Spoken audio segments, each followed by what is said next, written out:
This is an all-day thing, y'all. This is going down. It's the day of Afya. Brother Jay, I need you to open us up properly again with that Habari Gani, please. Habari Gani. And we say Afya, Habari Gani. We say it back.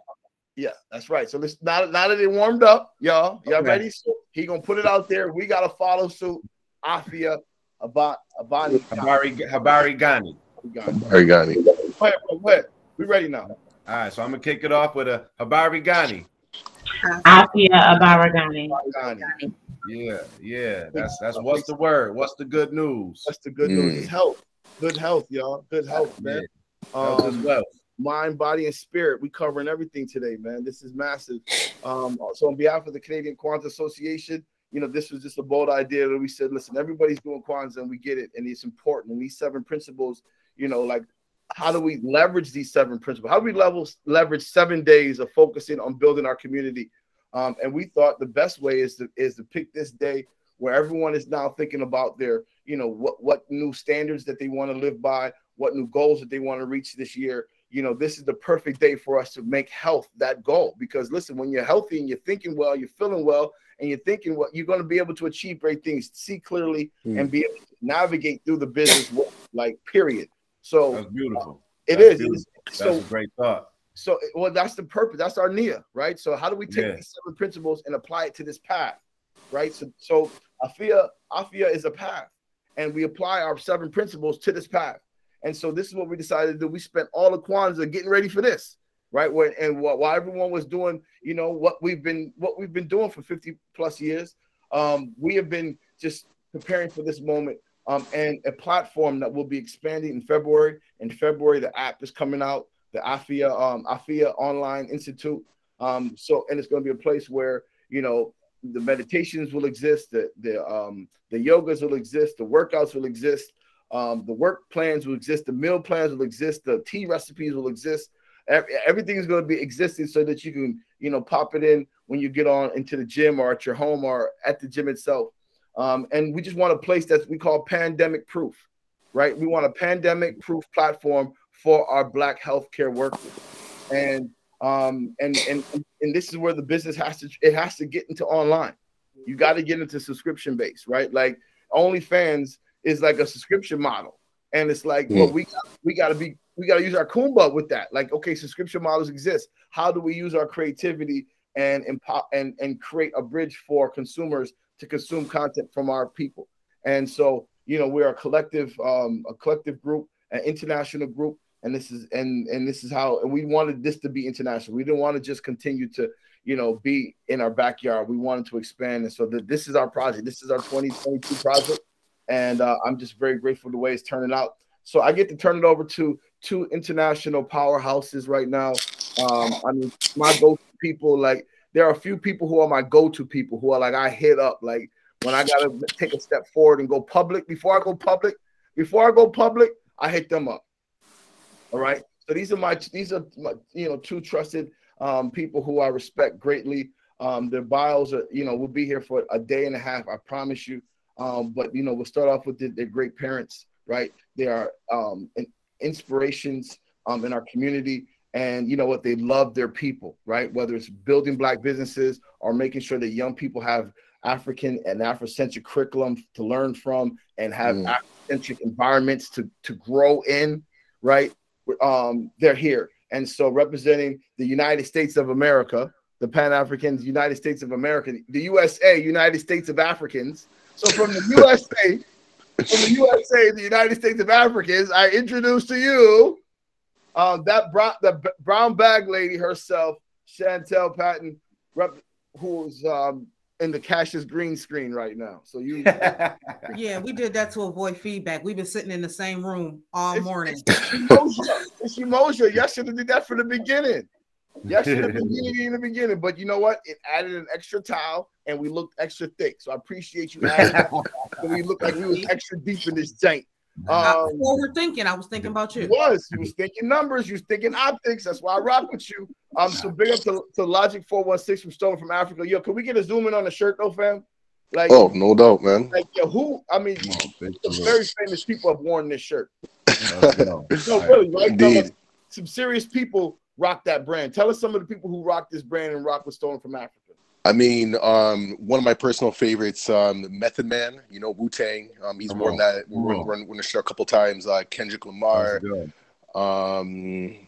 Who else? Man, so many people that's come to mind.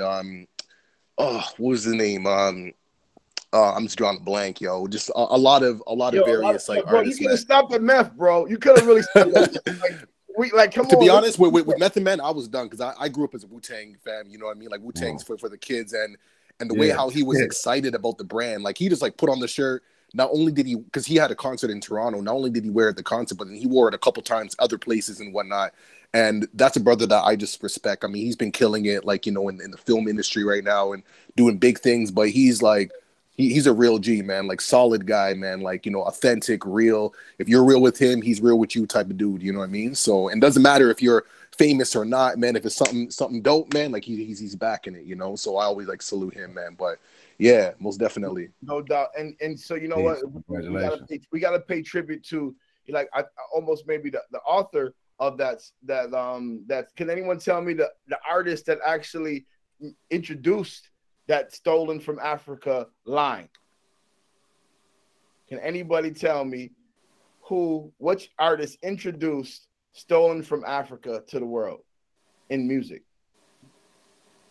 All right, all right. Can we give him a hit? Is it Bob Marley? Suzette, who? Oh, KRS-One. Did she say KRS-One? No, I said Bob Marley. I was supposed to say anybody but Suzette can answer, man. Oh, sorry. Oh, okay. No, she's a musician. No, I really didn't know. I didn't know. No, it is Bob, right? And so, you know, the song goes, it's from our, come on, Buffalo. This is our shot to stand up, Buffalo. We were supposed to stand up, Buffalo soldiers. Stolen from Africa. That's what. Hey, brought to America. Soldiers. Hey. In the heart of America. Right? Yeah. So that's it. That's where, so big line, big brand, and indeed. So this is a big deal. Weed is a big deal now. It's legal. Everybody gets man. It, right? So much to build on, man. It's legal. It's legal in Buffalo. It's legal in Toronto. Listen, I was in Toronto 2 weeks ago. Let me tell you about Buffalo. Let me tell you what's coming. Okay? So you better tell your plug, whoever your plug is, whoever you connect, whoever your cousin that the connect, let them know what's coming. Because listen, in Toronto, there's a weed dispensary on every corner. Multiple dispensaries on every corner, actually. I mean, like opposite. Like it's actually insane. Like no. Insane is a good word, and I won't even elaborate beyond insane because insane means insane. It's insane. Listen, I'm talking like, you know, the commercial districts, right? I'm talking about downtown. I'm talking about you know, in the middle of the six. But listen to me, I could not believe it. Okay, and then once you start going on the outskirts a little bit, and you see the streets are still filled with pop-up dispensaries everywhere. Like I can't even believe what I see. Okay, that weed is on every corner, and there's multiple dispensaries on every corner. And listen, I don't know, none of them are black. How about I just say that? How about I say none of them? We need to talk about that, man. Somebody prove me wrong. But look, I'm not doing any talking right now. I am digressing. I turn it over to our incredible hosts and facilitators, and we have some qualified people who are going to talk to us about teas, herbs, and THC. So I would like to introduce we introduced our facilitators. Now we're going to get into our special guests who have come here to share their wisdom. Miss T, I call her Miss T, Shareese from Humble Healing, you know, teas. She got a tea for everything. Okay, you want to get into it? Yeah, let's go. You got a tea for debt. What's the debt tea? Let's go. Debt, I need that tea. But listen, she got tea for everything, and then we're gonna talk to Gizelle Stokes if you see her here. She's from the Mindful Institute, and the thing is about the Mindful Center. Excuse me, the Mindfulness Center. Yes, Mindful Institute. That's correct, right? It's the Mindful Institute. It's Mindful Institute. But she's going to talk to us about this incredible initiative, Cultivating Your Cannabis, online workshops. She's going to get into the business. I digress, and I turn it over to my brethren and sisters. Peace, yo. Man, I'm just happy to be here. Big up to you know, the African Kwanzaa Association or the Canadian Kwanzaa Association. Big up to DeWitt, man. Like I mentioned before in the test run, I see this brother as just like the activator, yo. Like like his spirit, his energy, like he's always on. And sometimes I look at him like, how are you? You know, been 1 minute like that forever. He's right? been like that. I've known DeWitt almost 30 years. Okay, so that's his, because I've known him for quite some time now, maybe about like 10 years or so, and he's always consistent, always amped, always giving, always plugged in, always has like a brilliant idea, and just like, you know, he just like sparks this, and even when I get in conversation with him, I'm just amped. I start talking with my hands like this, and I'm like, we go. Yeah. So that's why I wanted to bring, you know, these people into this conversation with him, because the energy that DeWitt has is infectious. Man. So now we're talking, you know, to other people who have these same similar infectious energies, and we're talking about healing, and we're talking about mindfulness, and we're talking about the Trinity. Absolutely. Trinity. Talk about Trinity all the time, the mind, body, spirit Trinity, and it's something that I struggle with. So to be in a room, figuratively, this meeting room with individuals who can help further that journey. I mean, that's really what this whole space is. And as I was just taking in, and I realized like how, you know, I don't want to call it a coincidence, because I don't really believe in that, but just like how like aligned, you know, things are with just like what's happening in my life, which I'll get into in a bit. But yo, I just wanted to just big up the brother, because I know it's not easy, but he's real humble with it, man. He'll just be, what was the line he told me? He goes, he's just a vessel, nothing special. That's what he said the other day. I heard that, yes. And I'm just like, yes, I agree. However, you know what I mean? Like, you know, as they say, like many are called, but few are chosen. Like, you know, it's people who hear these callings, but don't really follow through, or maybe don't have the capacity to do so. So I got to give him his flowers. I know he's probably ducking right now. That's why he turned off his camera, but it's all good. But I'm gonna big him up. You know what I mean? Because like, he calls, you know, he follows the callings, and he's a natural leader. And you know, like he's building it, and we're here, and then everybody adds on. You know what I mean? Like, I know he's not the one that's about like taking the shine. Like, he sees the light in all of us, and he's just able to create a space, bring us together. Then he does what he does. He steps back and lets us do our thing, man. So big up to it for creating this space. But yo, like, I'm excited to get into this conversation about, like, you know, teas, herbs, THCs, with, you know, with the sisters, Gizelle and Shareese. You know, me personally, you know, like, it's really fascinating. So as DeWitt was talking about, you know, dispensaries and cannabis becoming legal, like, I don't know what's going on in Toronto. It's actually insane. There's no other word to use it. Like, there's a lot going on. The recreational purpose has been just like blown up. Everybody's, you know, bunning their spliffs on the road and everything. And, you know, and it's, you know, when I look at representation, and I look at like who's really, like, for one, who's being criminalized, you know what I'm saying? And then like who's actually owning these dispensaries and whatnot. It's like, I can't see not even one, you know, and it's really, you know, it's frustrating. And I know that, you know, from a cultural standpoint, you know, like for us, like, herbs are also like for healing, you know, like yes, there's the recreational aspect, but for me, and I'm sure for all of us, like, it's much deeper than just getting high, you know? Can I interject? Sure. Really quickly. Language is so important, okay, right? And so I want to move away from the term recreational. Okay, because, sure. Cannabis, and also let's move away from weed, right? Sure. Because weed is something that you would take out of a garden because it chokes plants and it kills them, right? And so cannabis, right, yes, which is, I think, if I'm not mistaken, 25 million years old. Okay. 25 million year old plant, right?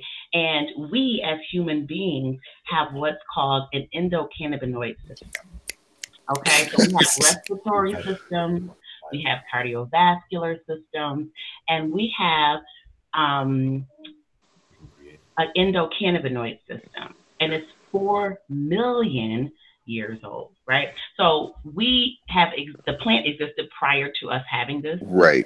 And we know that through evolution, we start to acquire certain things. And in the last 90 years, at least in the United States, or in the state of New York, the last 90 years of prohibition have limited our ability to get what our body, our endocannabinoid system needs, right? Absolutely. Prior to the prohibition, and this is just something I feel like to be said. Please go in. For the conversation.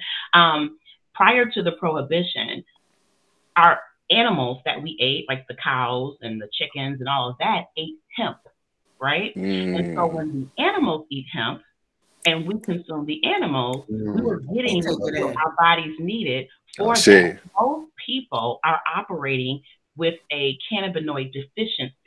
And our cannabinoid system is a key point to our balance.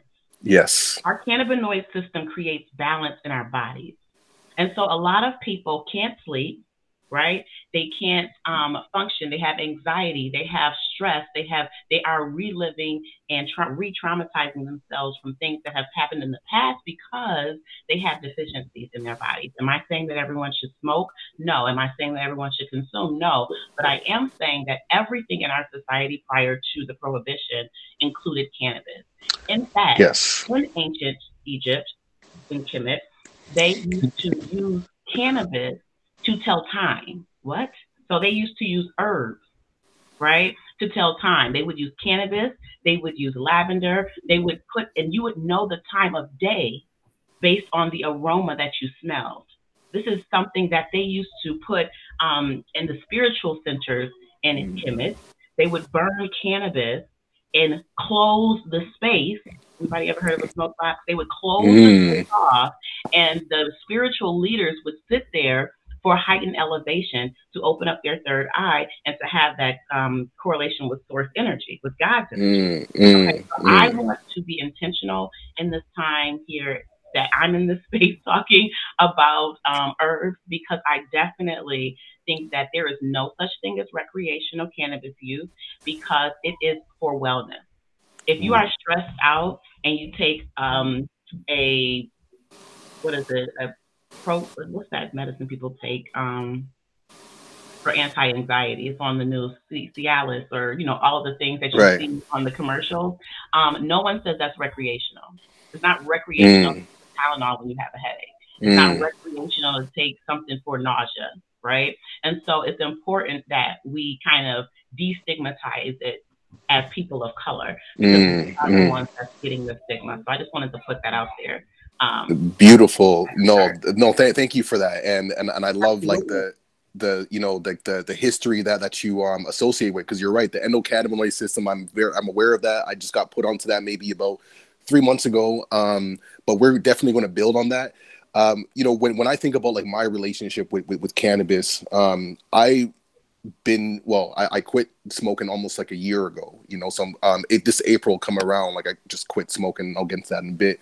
But prior to that, I mean, I've been doing that since I was like 15 years old, like on the regular, backwoods up, everything, and I think for me, like it just got to a point where it just, it served its purpose. I realized that, it wasn't delivering the same, connection or the same, I guess, like healing properties as I needed it in the beginning, because it was to support with trauma and things of that nature. Long story short, I ended up just quitting. I just kind of woke up one day and I was like, you know what, like I'm going to shift my relationship with the cannabis plant. I don't have anything against it. I love it very much. Matter of fact, I started growing my own plants now that things are legal. But it was really, really interesting, and that's when I started learning more about the endocannabinoid, system, and really deepening my like spiritual connection with it, because prior to that, it was like through hip hop music and that type of lifestyle. But then I started going more into my deeper meditations and realizing that I don't have to have this kind of like addictive connection with it.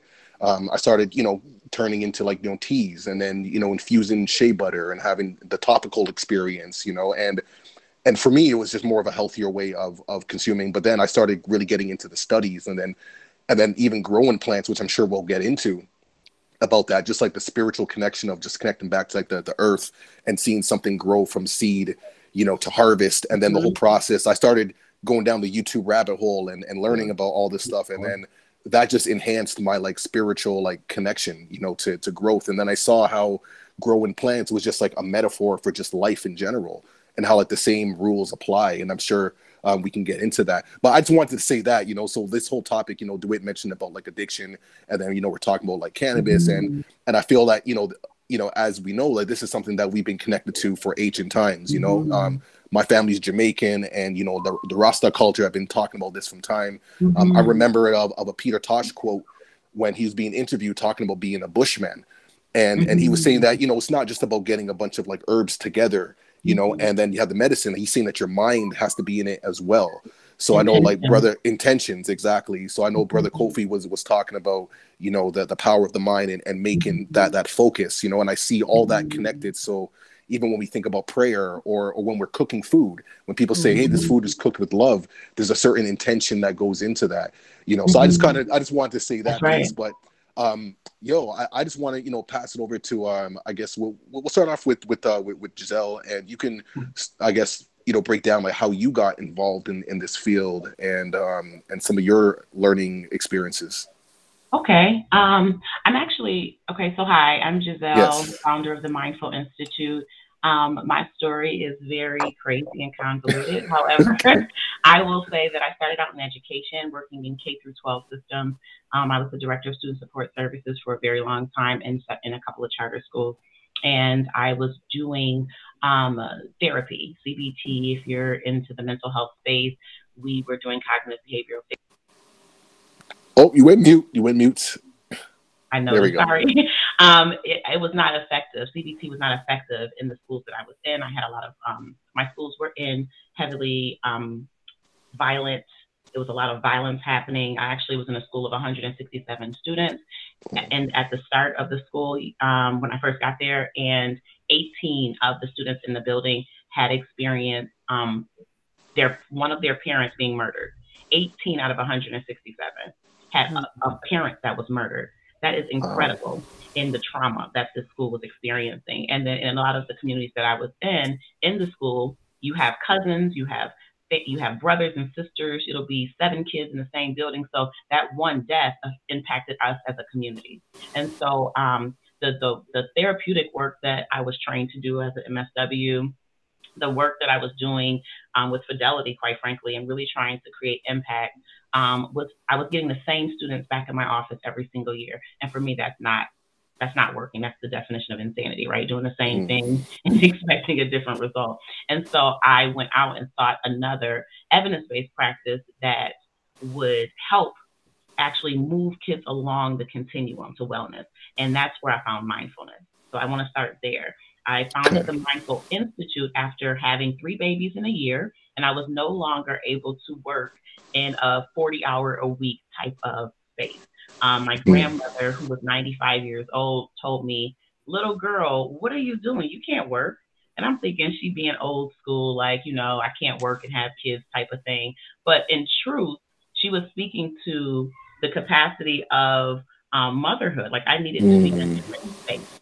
And so what I heard from her was I need to change the way that I've been taught how to be a professional, right? I need to do something different. And so I left the 9-to-5 type of day and found the Mindful Institute. So I started to do the work with youth and actually doing workplace wellness trainings with companies and helping them with burnout fatigue using mindfulness-based strategies as a contract worker. And so I was still doing the work that was my Nia and my purpose, but I was also able to be the mother that I wanted to be, and I was able to create the experience that I wanted. So that's how I kind of found the Mindful Institute. That's how I got in this space. Now, the expansion initiative, which is the grower's dream, my fiance actually is a grower. He has been a cannabis grower for the last 20 years in Michigan. He has grown warehouse grows, and he sells overages to dispensaries throughout the state of Michigan and has since 2009. And so what I've learned in connecting with him is, and actually, let me just go back. My mother had pancreatic cancer. She was diagnosed with pancreatic cancer in 2014. And she grew up in this prohibition era. So in her mind, cannabis is like crack's cousin. Okay. So she's like, because the government has done an amazing job at verifying things that are beneficial, especially if you can grow it in your house and you don't have to pay for it, right? If they can't monitor it, if they can't tax it, if they can't profit from it out and create a profit from it, it has been, you know, the war on drugs, right? It's been this whole thing. And so cannabis was wrapped up into this space. You know, federally, it's still on the same line as cocaine. It's still scheduled as a drug, as like an opiate, right? And so we have to be aware of the way in which the perception of these things. And so my mother actually fell victim to this, and she allowed the doctors to give her fentanyl, and she allowed the doctors to give her oxycodone because the doctors prescribed it, and she would not take it because she knew that people in the media would be addicted to these substances. So she was afraid to take it. So she stayed in pain, and she took it, and she couldn't take it anymore. Pancreatic cancer is a really painful type of cancer. And so in caring for her and being her caregiver, I tried to find other ways, such as herbs and teas. I started to become a student of plants, and I started to try to make things and salves and tinctures for her and for her wellness. She was adverse to cannabis, and I will say, and this is not a sob story, it's a part of my story. She passed away because she had liver failure. She had liver failure because she had so many medications through her body that they could not process. They couldn't process, right? Her kidneys, I'm sorry, she had kidney failure. And so she couldn't process. It could not process all of the medications. And so that lit a fire under me. I'm in communication with a man that is, these people have crazy, amazing stories, the caregivers in Michigan at the time. And I couldn't believe that we didn't have access to that, to the point where I was ready to move her out of New York State at the time. And so this is how I kind of got into the education side of it. And this was in 2015. And I am a researcher. I like to dive deep into research. And there is not a lot of United States research on cannabis. Why? Because they will find the benefits of the plant. And if you find the benefits of the plant, you'll have to share the benefits. Then you'll have to put money towards allowing people to research this plant. And that was not something they wanted. So I have been researching this, and I don't apologize for the kids, but if you can't hear me, please let me know. It's all good. Because I do have some toddlers running around the house. So you're good. Yes. Okay. So that is my story. That's how I got here. And I found that as things are opening up, he is in this cannabis space locally, and as his company is called Green Tongue LLC, and they have all of these infused edibles and topicals and all of these types of things, and ways in which people can infuse their products at home. You don't have to buy cookies. You don't have to buy drinks. You can kind of just make what you need at home, and that's his mission. And so when I realized that this is something that people are moving into, and then being at these events, you see people are literally YouTubing their cannabis process, right? And so YouTube is a beautiful thing, right? However, right, the things that you will see, you cannot necessarily trust the people and the information that you're given. Growing cannabis is an extremely expensive process. It's expensive, and it's a delicate process. I think you, Logik, mentioned that it has parallels to life, right? And it takes patience, it takes perseverance. There will be things there will be pests, right, that will come up. There will be organisms. This is the ecosystem type of thing. We do organics primarily.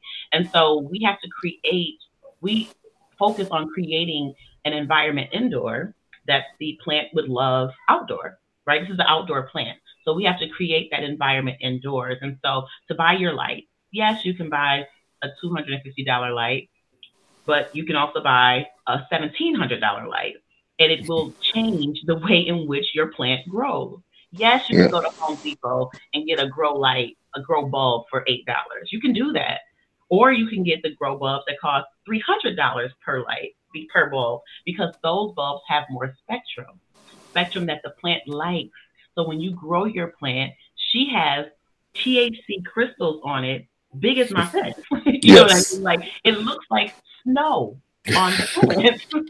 I'm not making this up. It looks like snow on the plant because she is happy. And I say she because the flowering plant of cannabis is feminine, right? Indeed.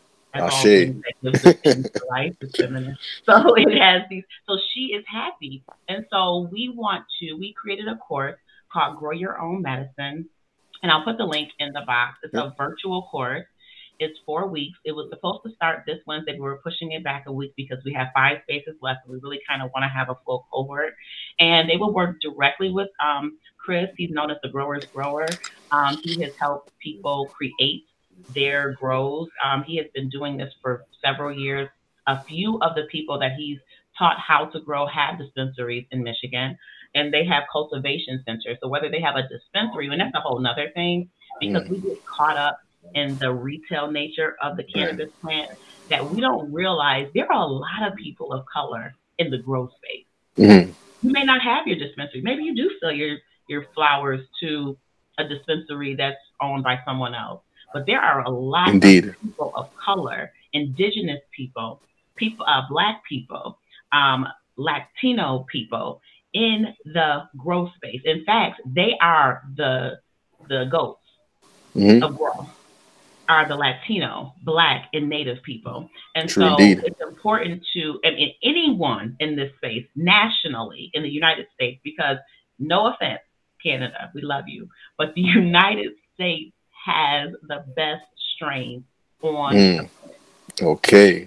All right. Period. We're going to get into it. And so, I mean, period. And so we have been but the people of color have cultivated these things, is what I want to get across. And people don't know that. We have no idea.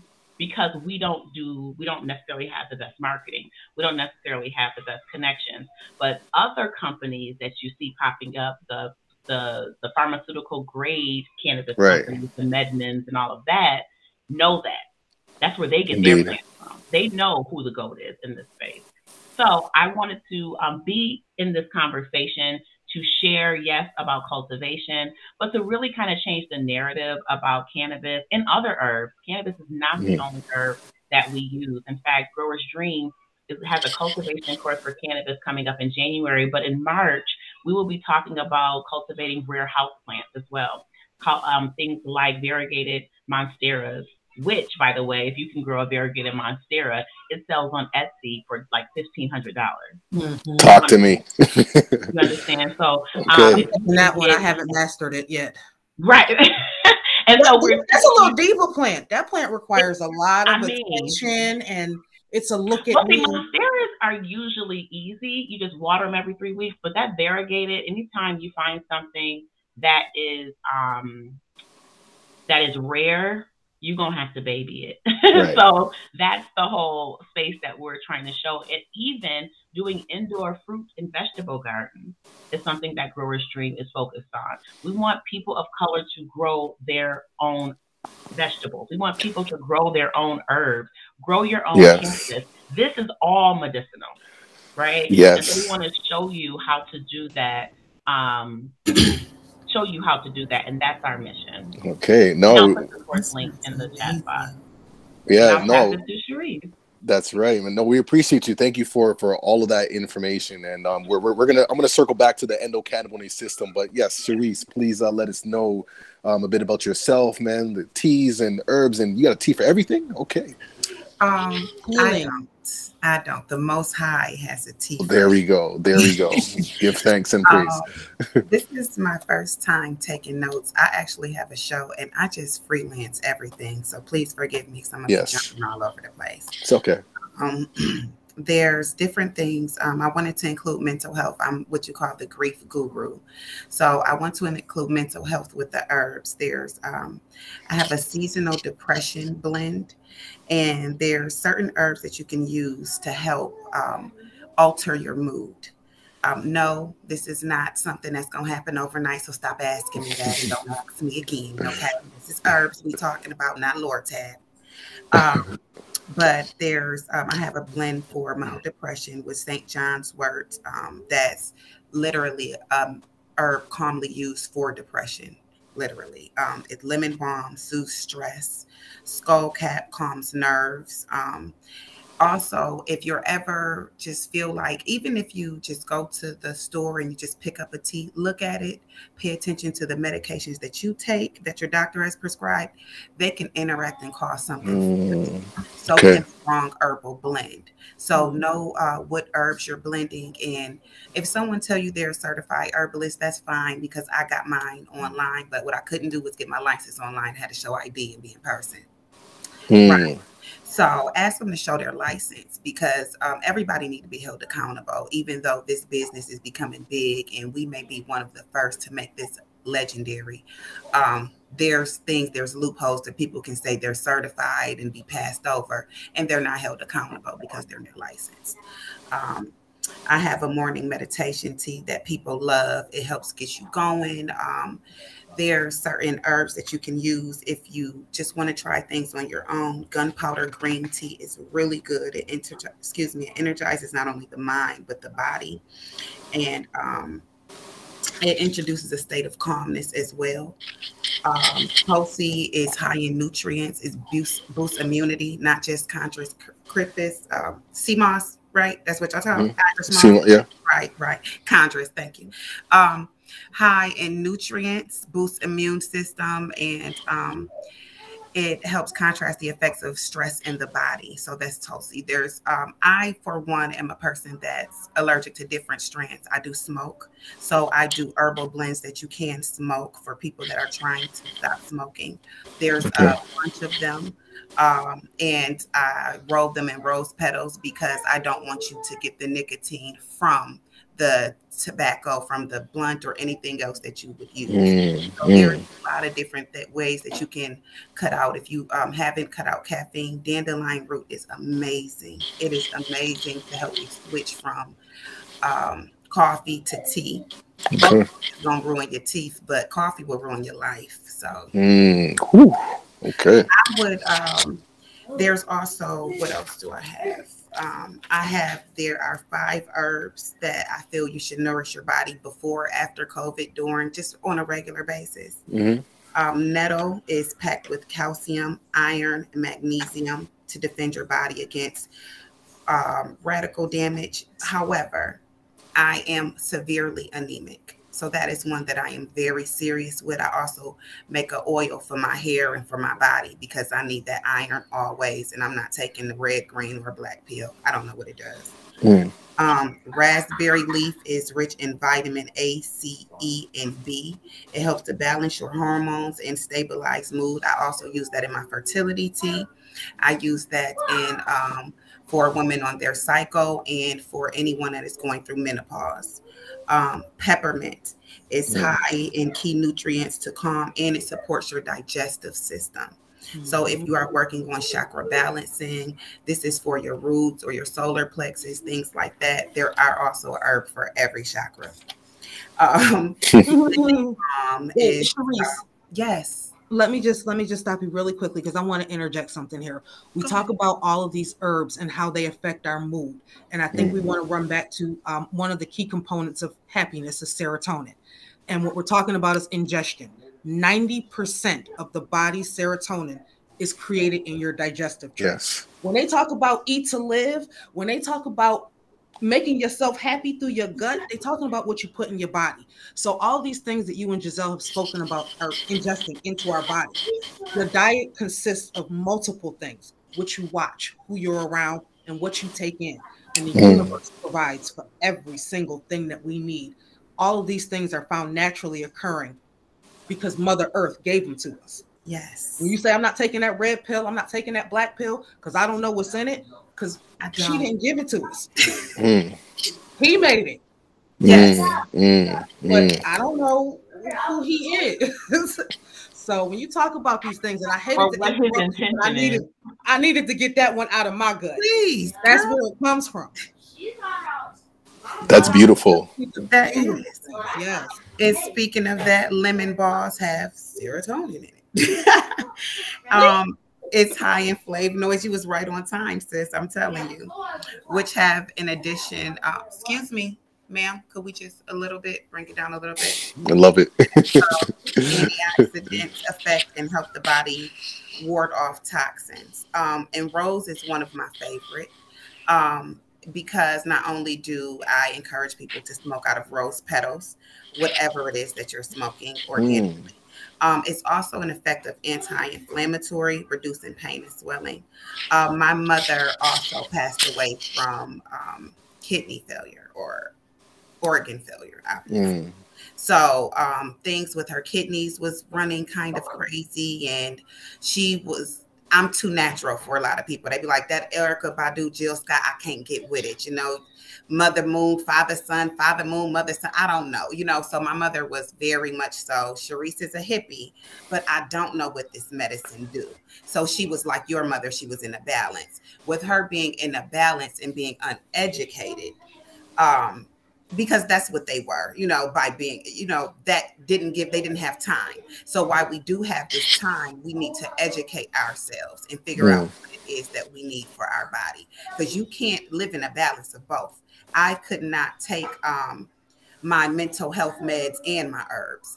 You can't tell me I can't drink my tea because I'm on, I don't know, because I didn't take it. I'm just telling you. But they was telling me, you know, hey, for you to do this, for you to think clearly, for you to have any mental stability, for you to succeed in the world, because they considered me bipolar at the time, you can't take this herb, you can't take this tea, you can't do that. And I'm like, wait a minute, now you're not talking to them about this, and I can't take it. I went off of everything. Went to school, went and got evaluated, same doctor, same place, got evaluated again, told them what I do. I'm a Reiki master, I'm a shaman. This is what I do. I've turned everything into healing. Everything that I do is about healing, helping the planet, the life, the universe.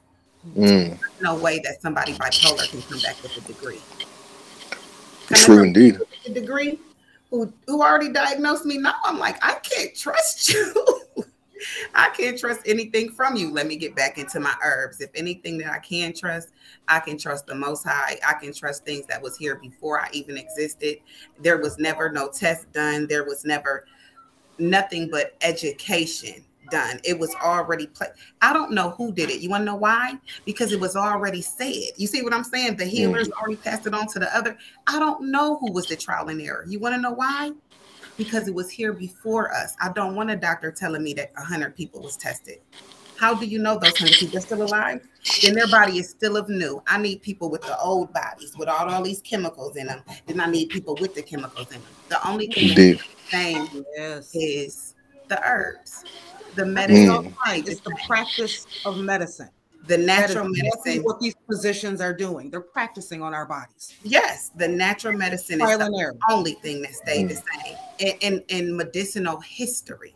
That is And Shareese, so what you're saying is so poignant, because I can remember, like my fiance had some blood sugar issues, right? And so we do tea for that, right? We do some horny goat weed. We do some we have a tea blend that I made for him.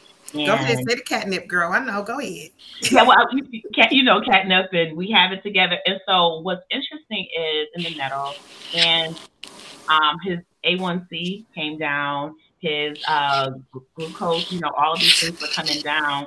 And we went in and we're all excited, right? Because it was really, really high. And we're like, oh, look at this. Like, this is happening because all we're doing is the tea. And the doctor seriously was like, and this is a doctor in Buffalo that people recommend because it's a person of color. And immediately they said, well, there's no evidence that that's why it's coming down. Well, that's the only thing that we've done differently. Like, the only thing. He still eats Reese cups. He still eats the cake if it comes in his house. Like, literally, the only change was the herb. And he's not a user of cannabis, although he is definitely like, you know, the cannabis person. Love it. And he says, and so she's like, no, and she still gives metformin, right? Which, by the way, right now is on recall. Yes, it is. And she still required like all of these lab tests and all these different things, which is fine because I am like, you know, steadfast in my belief in what herbs can do. I know what God can do. And so I know he's bigger than whatever they can create in this lab. So, but I just want to say, like, you have to fight for your ability to do your health the way that you want to. You know what I mean? You have to fight to do that. And people will make you feel like you're crazy or you are like wrong for trying to have a path to health, to wellness in the way in which you want to. So. Yeah, I just want to circle back to you know, just some of like what are some of like the herbs that increase like serotonin, because I think that's a really big thing when we mention about like what we eat and what we digest, and you know how like our gut is almost like another brain, you know, if you will. We have like our, you know, our brain, and then our heart, brain, and then our gut. So I'm interested to know more like herbs that support serotonin, and then also in the context of like growing, because I really think that's another way to like empower ourselves and you know, bring that back, like herbs that are, you know, well, I don't want to say easy to grow, but just like, you know, if you just have like a little garden or a little setup that you can, you know, sprinkle a couple seeds and you know, do your thing. Tell me about it. Well, the lemon balm is huge for that because of the digestive system.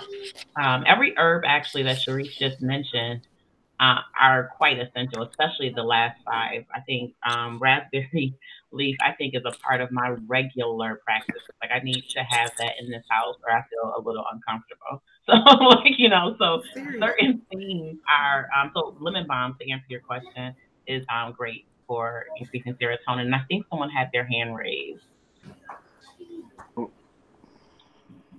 Oh, it was me. Okay, I'm sorry. Thanks, sister. No, I was just agreeing with the points that you were making about the modern medical system and what happens when you start to heal yourself naturally.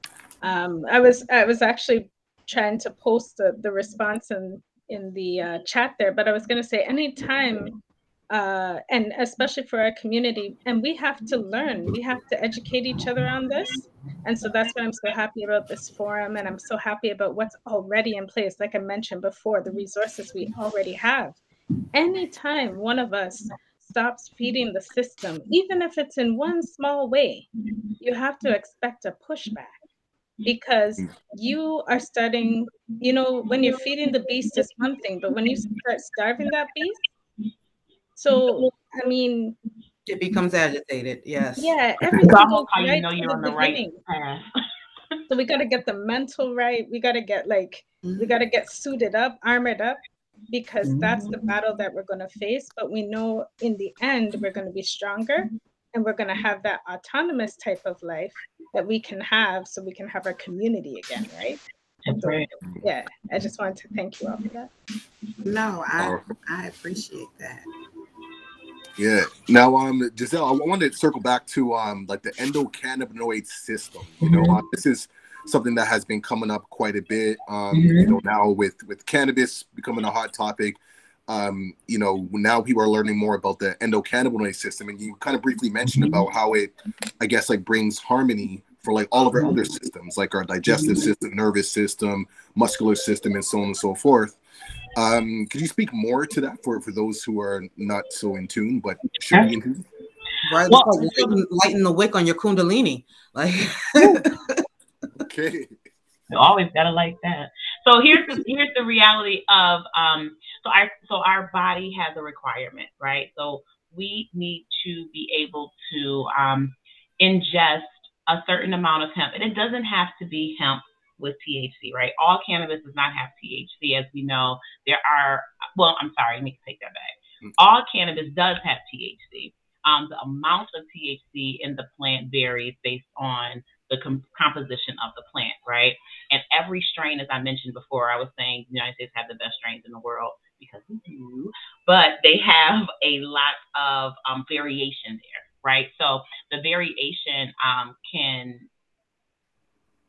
every plant is not for everybody. I think Shareese mentioned that there are some strains that she has an allergic reaction to, and that's a real thing.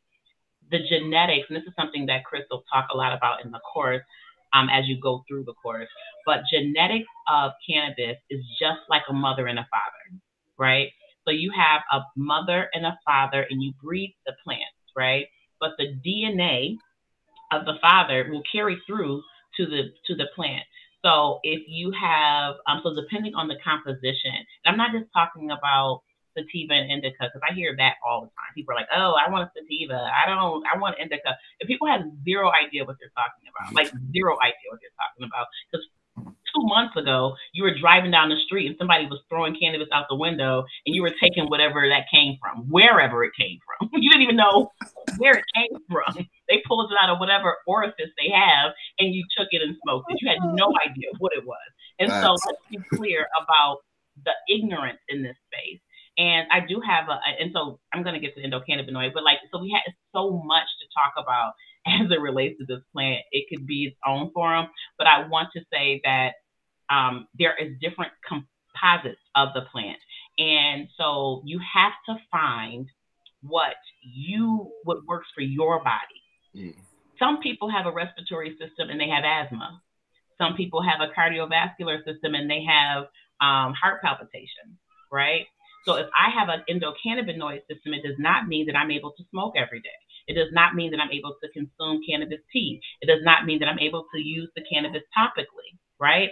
And so our bodies have, because we have this endocannabinoid system, we have 64 receptors in our body, ways in which we can receive the cannabis. And one is through our skin. That's the CB1 receptor. That's our skin. That's how you're able to do the topicals. And so when you rub the salves on you, which I've been working on, I have this intimacy coaching practice where I'm using the cannabis. When you said that, it was really touching home for me. And I use the cannabis plant in the salve as an arousal oil. I'm creating this like arousal oil. And it does it with other herbs, right? And it works very well because we have the receptors. Our body, it has things that are waiting to bring this in to help with the relaxation and the balance. And so when we learn more about how we operate, how the body operates, then the next step is to understand how you operate, right? Because the body is one thing, but Gizelle is something else specific, right?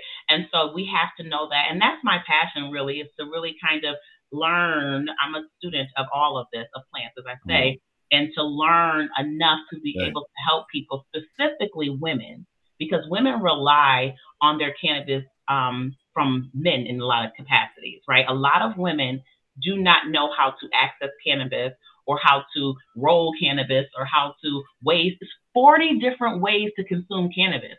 40. And so there are things that you can do, but we are clueless. And so that is another passion of mine, that as things roll out and as laws change and as things I'm able to do so, to really help people, specifically women of color, create a self-care practice if they want to include cannabis in that, in a way that helps them. And then one other thing, there's not a lot of risks to cannabis use, right? There's not a lot of them, known risks, I'll say. But one of them, one that is a real thing, is excessive use of cannabis, right? So when your body is beyond capacity, two things. One, you will not get anything out of using pounds and pounds of cannabis in one setting. You will not. Your body has a capacity. So if you have a cup and you keep pouring into it, it has a top. It will overflow. It will overflow. And so what happens when you overuse cannabis, and this usually happens with people who ingest cannabis through edibles, because it's more you're getting a direct line into your bloodstream. It's going straight into your body in a different way than it does through your lungs or topically. And so when you ingest cannabis, it is possible that you can overconsume. And so what would happen is that you will vomit, right? That is actually one of the things that is a part of excessive cannabis use. And so getting people to understand, or having those people that say, oh, I smoke cannabis and I felt crazy, so I'm not messing with that. No, that means that you had the wrong strain and you didn't consume it in the proper way. So what you have to do is find the way. Or I took cannabis and all I did was sleep for 3 days. You had the wrong strain. Right. And so you have to figure out how to use responsibly for yourself. I took cannabis and all I did was eat. You had the wrong strain. It's not a one-size-fits-all type of thing. It's a try a variety. See what makes you feel, where you're trying to feel. What is your goal? What is your intention with this plant? When you take lavender, what is your intention? Relaxation. Ooh, girl. So that's why you feel relaxed. It's psychosomatic, mind over this matter. So you have to realize why you're using this thing. If you're into one other thing you mentioned too, Logik, was that years ago, I guess you were using cannabis as a way to escape, right? Yeah. To avoid. And so that means that there's something else. We need to really work to deal with the mental health piece of it. And I did, absolutely. Yeah, absolutely. Right? Yep. And so, but that's not a you. You know, we all are in that space. And so it's important that, so I just wanted to just kind of go back. Our endocannabinoid system is unique to us. And it's important that we're able to find someone, and I'll put my email in the box if you're interested in more information, but to find someone that can help you and guide you through the process. I'm glad you brought that up, mental health, because that's exactly where we're transitioning. I did see perfect. Put your hand up, sis. Sister, you have something to share? Yes, I overdosed on cannabis at 17 years old. We forgot to mention, Miss Gizelle, hash. We forgot to mention that strand. That is something that can't be consumed in a large quantity because I felt like my lungs was collapsing. I didn't take any edibles at the time, but there will be some type of pressure along with vomiting, and that can last probably about 3 to 5 days because depending on how much you took. So I just wanted to interject with that because I'm like, we forgot about that. And SEPA is another to go to if you can't handle cannabis. SEPA is like the sister. There's a couple of things that I made note of. One, you mentioned, Sister Shareese, about alternatives for people who are trying to quit smoking. We have a segment coming up in addiction shortly. So I hope that you'll be around for that, or if you can at least put that information in the chat. So all that great information you had like a top 5. If you can list that in the chat as well, just take a little time and type it in, because I've been in the chat room and the chat room is awesome. There's also a free gift in there from Brother Kofi. There's a link in there and a free gift for everyone there. And I wanted to just come on and say, Sister Simone made a mention there about black distilleries, and actually after we got off the phone, Sister Suzette sent me some details on some black distilleries in Toronto. So dispensaries, I should say. Sorry, dispensaries. So and the reason why I said 0 is because, like, if you go into the Shark Tank and or Dragon's Den, and they ask you how much money your company made, and you say $100 or $200, they say, yo, you're nothing, you're nowhere. You know what I mean? So so we're just being honest. In the market share, there's nothing. Yeah, it's infancy. It's so small. It's like 0.00001. So it's drop like, in the pool. It's right. Drop in the ocean, right? And so we need to be honest with ourselves. And although we celebrate those who have broke that ceiling and have set up a space for us, we know that it's so far in between that we need to that we need more. And so when we say nothing, that creates an urgency. Right. And so that's what I want us to do. I want us to remain urgent about and vigilant about growing this industry. And obviously we have two people who are experts, who have tremendous amount of experience, and was completely I'm completely blown away by it. I feel like we need a black retreat. And